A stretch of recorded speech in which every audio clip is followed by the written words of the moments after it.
What's happening, everyone? Welcome back to the workshop. Now, it is raining again, or it's just always raining. It's always raining. And if I look a little disheveled, it's because I am. I'm outside working, trying to build a place to store some firewood, and it's miserable. So I feel like and look like I've just been dragged through a hedge. Anyway, enough of my troubles. We're here to heat a workshop, so that's what this video is going to be about. I've bought a new workshop heater, so we're going to take a look at it. We'll set it up. We'll turn it on, we'll try it out, and hopefully it does the job. So let's do it.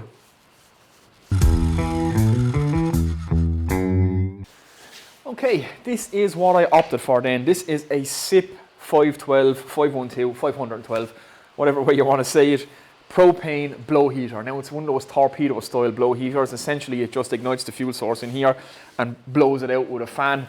So it shoots the heat out of here. These torpedo style heaters come in various different fuel sources, so you can get ones that run on kerosene or diesel. This one, like I say, happens to run on propane. The reason I opted for a blow style heater is because I don't get to spend a lot of time in my workshop. I get a couple hours at a time in here, so I wanted something that I could turn on quickly, heat the place up quickly, and then turn off again when I'm leaving. Ideally, I mean, it'd be lovely to have a wood burning stove in here, but the cost of it and the running of it just wouldn't suit my needs. By the time I got it going, got the workshop warm, I would have to leave the workshop. So something quick, fast and efficient is what I wanted, so I opted for a blow heater. So hopefully this is going to do the job. Hopefully it doesn't produce too much fumes. Like I say, propane should burn a little bit cleaner than the diesel or the kerosene one. So that's why I went for it. Now, if you order one of these things, make sure you order a propane tank adapter so that you can fit the regulator to the tank, as I found out yesterday, much to my chagrin, when I went to make this video, and this would not fit onto the tank. And I had to go this morning into town, spend 3 hours driving around to find a place that sells one of these. I finally did. So here we are. Let's get this thing hooked up and see if it actually works. Let's do it. Okay, so here is our tank, and this is the issue you will have when you buy one of these things if you don't get the regular or the adapter. Everything, all gas fittings as well, seem to be a reverse thread. That's something I did not realise, but every fitting on this is reverse thread, so that's something to watch out for. So here is your regulator.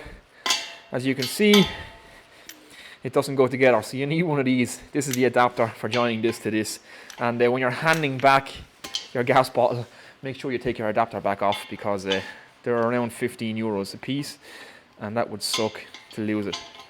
And like I say, everything is a reverse thread. So yeah.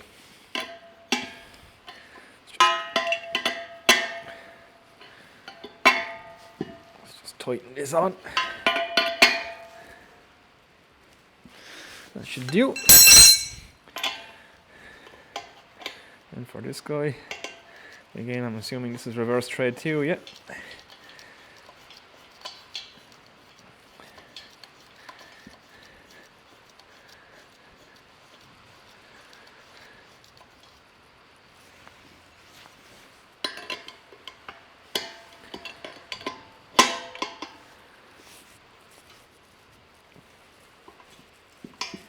So make sure that's snugged up, nice and tight. There we go.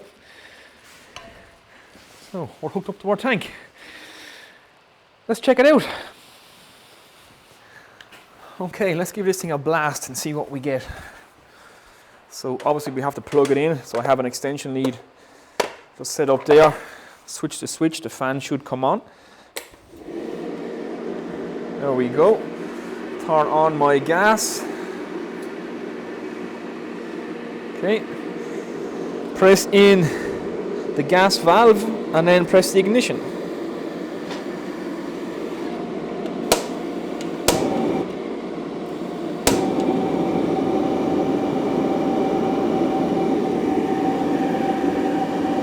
There we go, just like that. Whew, there's quite a bit of heat coming out of that.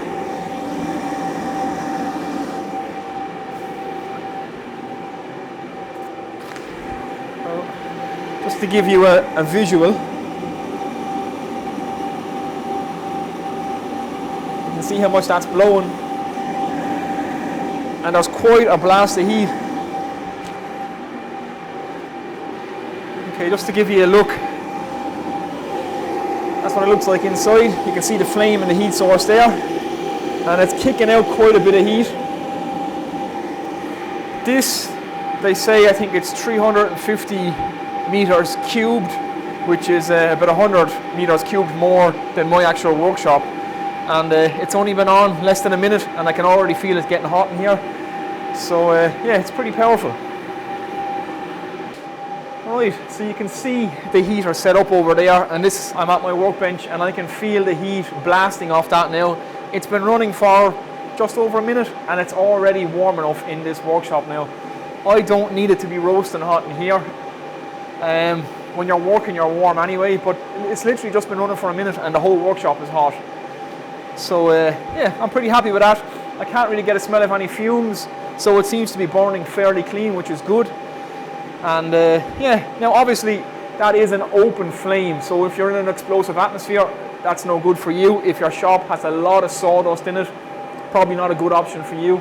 You would need an enclosed fuel source. Again, you're burning natural gas, so it is a fossil fuel. So if you're heating your workshop with any kind of fossil fuel or even a wood burning stove, make sure and install carbon monoxide alarms. So put one within 1 meter of the heater itself. So wherever your heater is in your workshop, put a carbon monoxide alarm within 1 meter of it. And then the place where you work the most, put another carbon monoxide alarm at head height. This is roughly an 8 by 6 meter workshop. It would only take about that much carbon monoxide. You could put 10 people in here, it would kill all 10 people. Just a small ball of it, so it is pretty dangerous. You are burning a fossil fuel, so I install carbon monoxide alarms all the time. You can get battery ones, literally just screw them to the wall. Job done. It's peace of mind, they're not that expensive. So I'll be putting one just down there within 1 meter of the heater. That's roughly where I'm going to keep it, in the middle of the shop, and I'll put another one on the back wall here where I'm working all the time. So yeah, that's pretty successful, I think. Should just be a case of hit the switch then.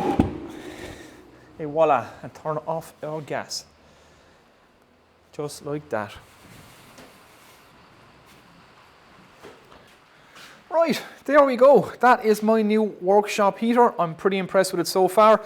It has quite literally, no word of a lie, been running for less than 2 minutes, and the entire workshop is now warm and comfortable to work in.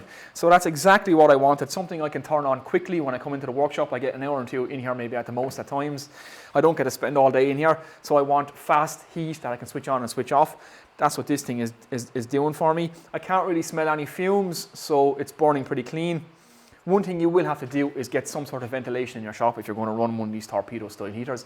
You need fresh air coming in, so that's another consideration to have. It is an open flame, like I said, so if it's an explosive atmosphere or you're working with any kind of gases or there's a lot of sawdust in your shop, this won't be a good option for you.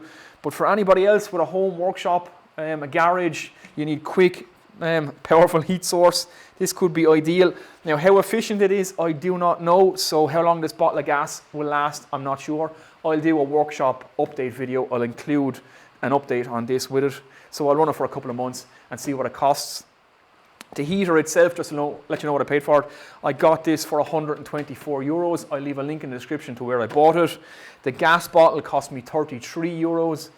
You will have to pay a charge for an extra charge if you don't have a gas bottle, if you're not returning a gas bottle. So the first time you pick one up, you have to pay a bit extra. I think it's like 15 quid for the bottle itself, and you will get that back when you return it. Don't forget that you will need a propane tank adapter. That's a further 15 euros. So 124 euros, 15 for the adapter, 33 for the fuel source.